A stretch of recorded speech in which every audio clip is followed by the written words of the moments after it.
Monsieur le recteur de l'université de Thiès, Cheikh Saad Bou Boye, fut reçu en visite à l'ISFAR pour une séance de travail qu'il devait effectuer avec l'administration du dit institut, sans doute pour les besoins d'une réactualisation ou réaménagement des projets de cette nouvelle année académique.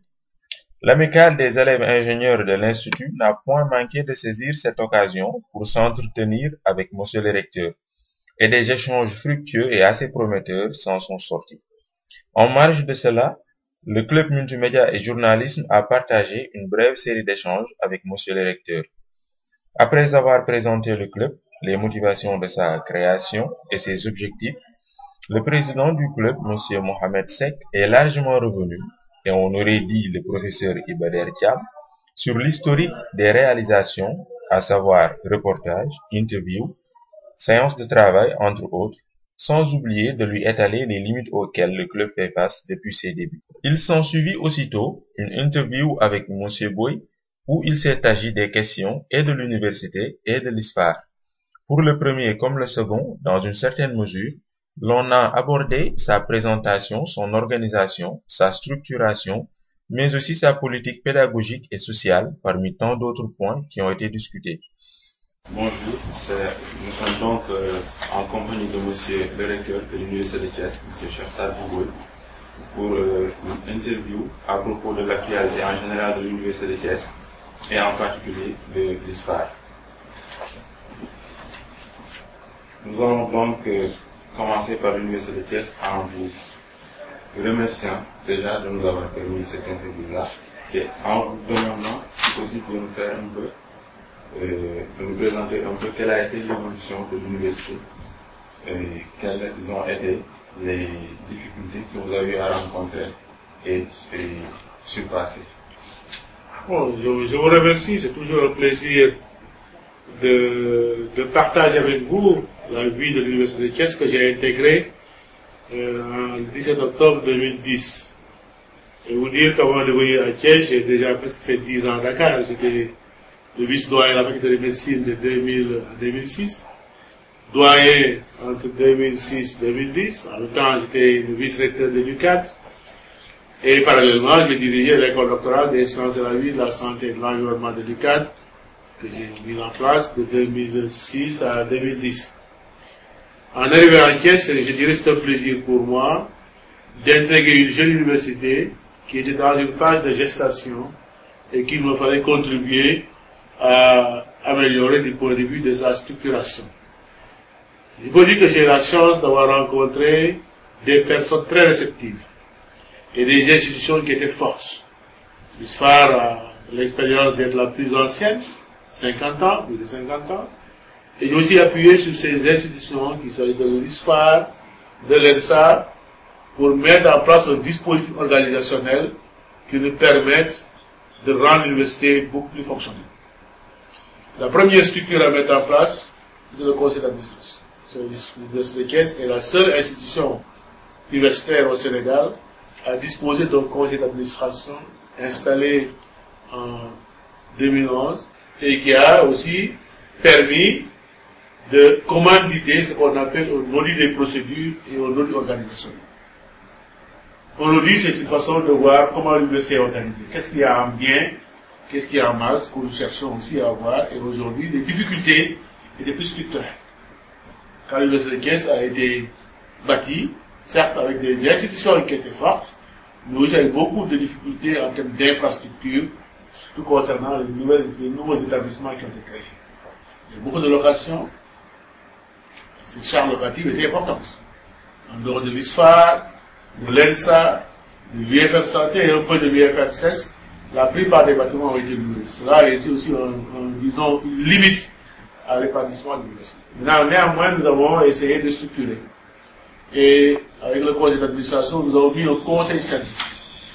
Le conseil scientifique est un cadre de réflexion pour les orientations scientifiques de l'université. Nous retrouvons beaucoup d'acteurs d'ailleurs dans ce conseil scientifique. Nous avons le monde professionnel, nous avons l'ISRA, nous avons l'IRD, nous avons l'ITA en dehors de l'université, et nous avons la Sonatel à travers son PDG qui nous aide à élaborer les meilleures orientations en matière de recherche. Bon, je suis à ma deuxième année, Et nous avons bénéficié depuis, je dirais, fin 2012-2013, de la signature d'un contrat de performance, qui est un partenariat entre le ministère de l'Enseignement supérieur et l'Université de Thiès à travers le financement de la Banque mondiale. Ce contrat de performance est plus destiné aux étudiants, à améliorer l'accès et la réussite. Tous les équipements qui sont commandés sont destinés à l'encadrement pédagogique des étudiants. Il y a un projet, un étudiant, un ordinateur. L'équipement et la rénovation de tout le campus pédagogique. Il est prévu de construire un pôle technologique, d'améliorer le pôle tertiaire, d'améliorer le pôle agronomique, avec le renforcement de ce que fait ERA, mais aussi de rendre plus visible l'université avec la construction de nouveaux rectorats, mais aussi une administration beaucoup fonctionnelle. Donc si on arrive durant l'année 2013, l'université aurait atteint un rayonnement qui sera bénéfique à la fois pour l'ensemble de la communauté universitaire, mais aussi sera bénéfique à l'histoire. Voilà un peu ce que je peux dire en synthèse sur les 2 années que j'ai passées à l'université de Thiès. Il n'est pas facile, parce que je suis venu en pleine avec des difficultés, certes, mais je cherche quand même en tant que Sénégalais, en tant qu'acteur de développement, que vous êtes aussi, à apporter un plus dans ce que nous bâtissons pour vous. Comme je dis, nous on est prêts à partir. Ce que nous essayons de mettre en place en termes d'organisation, en termes de structuration, doit bénéficier aux jeunes. Vous voyez les acteurs de développement. Je crois que le président en a parlé. Moi personnellement, je me dis, je crois aux jeunes et aux femmes. Je dis, il y a beaucoup de femmes dans mon équipe de recherche, parce que je fais de la recherche aussi.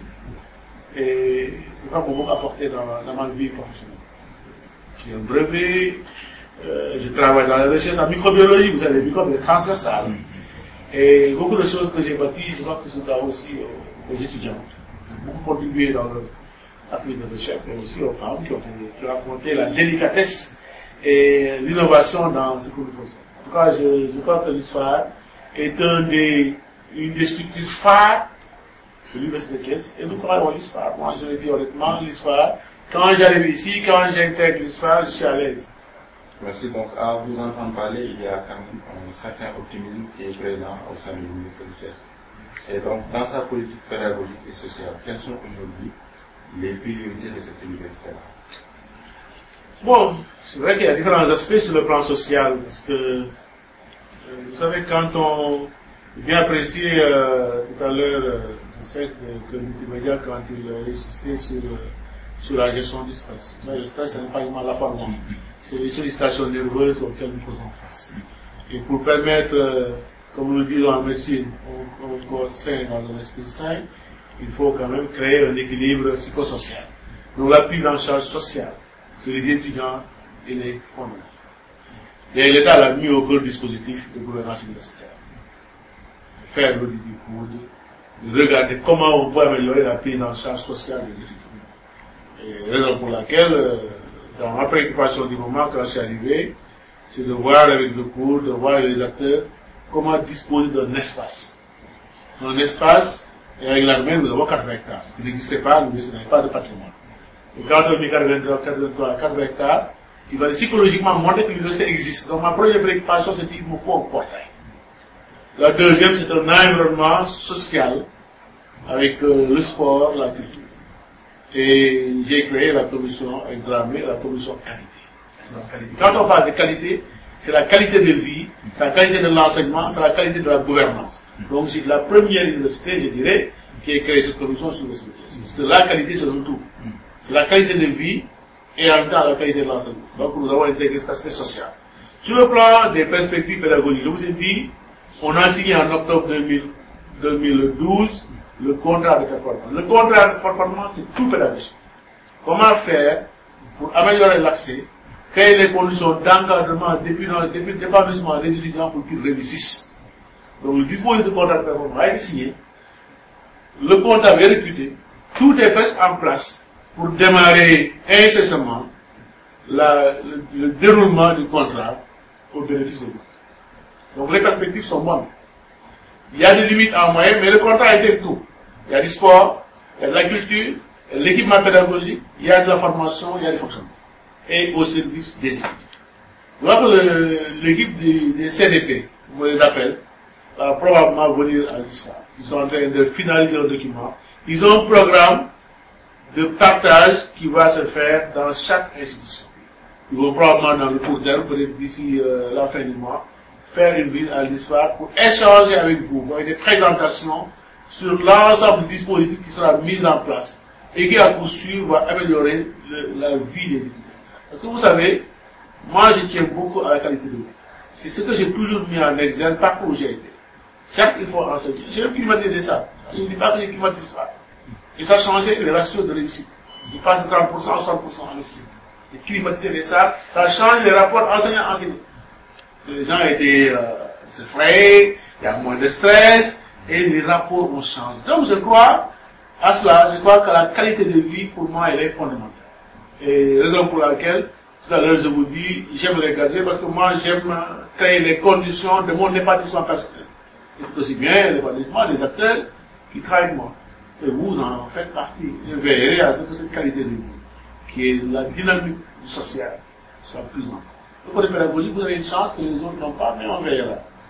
Même s'il y a des difficultés, à ce que l'encadrement pédagogique, les supports pédagogiques, les nouvelles méthodes d'approche pédagogique soient prises en compte. Ok, par rapport en fait à la place de choix aujourd'hui, vous l'avez dit tout à l'heure, sa place part au sein de l'Université de Thiès. Il y a un autre aspect en fait sur lequel on voulait un peu avoir votre appréciation.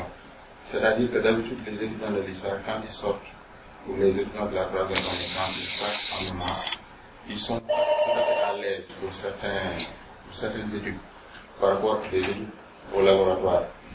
On a eu des cas où les étudiants n'étaient pas à l'aise, ils ont démarré, mais en fait, ils n'ont pas pu profiter totalement de cet atout-là, d'avoir des matériels de laboratoire. Et qu'est-ce que, en fait, l'université envisage pour cela? Et surtout aussi pour les stages, quand ils font les stages d'habitude, ils sont familiers à certaines conditions. Donc, par rapport à ça, qu'est-ce que vous en pensez? En tout cas, je vous félicite pour la pertinence de vos questions. Le président l'a dit lors de son discours durant comment ça s'appelle encore, le Grand Prix de la République, a insisté sur le besoin d'accompagner et d'équiper tous les laboratoires des structures de formation et de recherche. Et cela montre qu'il y a un besoin réel pour l'ensemble des services. Et cela s'inscrit aussi dans le cadre des CDP. Pour cette année, dans le cadre du financement, il est prévu de la rénovation et de l'équipement des infrastructures pédagogiques, d'être des moyens pédagogiques destinés à la formation. Ce volet est coordonné d'ailleurs par M. Dramé au niveau central, parce que c'est lui qui gère l'objectif qualité. Et vous dire que vous avez raison, parce que l'apprentissage se fait d'abord au niveau de vos structures. L'apprentissage en termes de familiarisation des moyens d'encadrement, du matériel de labo, doit se faire ici. Ça vous permet, quand vous sortez, vous êtes tout à fait à l'aise pour avancer. Donc, dans le cadre de ce financement, il y a des possibilités, ces possibilités existent, de renforcer les moyens qui vous permettent d'être mieux encadrés au niveau de l'histoire. Et ça, je crois que c'est déjà un engagement de l'État, parce que c'est un travail de financement Banque mondiale, mais aussi dans le cadre des perspectives à l'avenir destinées aux enseignants et aux étudiants, le président s'est engagé à faire un effort pour la rénovation des structures d'enseignement et de recherche des universités. Je crois que c'est quelque chose qu'il faudra saluer, le remercier d'ailleurs de cet engagement qui a été réitéré par le ministre nouvellement nommé que nous félicitons, le président qui est au Nord, qui connaît les réalités des universités, qui probablement viendra ici. On était ensemble à l'EPT, on a fait toute une matinée à l'EPT le dimanche. Donc probablement il viendra à l'ENSA, on verra quel jour il viendra à l'ISFA. Pour le moins, ça va avoir la possibilité de nous familiariser. Parce que vous avez imaginé, l'État a inscrit dans la dynamique de développement de l'agriculture. C'est dans le programme du nouveau président et dans le programme de développement du Sénégal. Donc vous êtes aujourd'hui les leviers sur lesquels on doit s'adosser pour développer le Sénégal. Donc on a besoin quand même de mettre les moyens pour que ça se...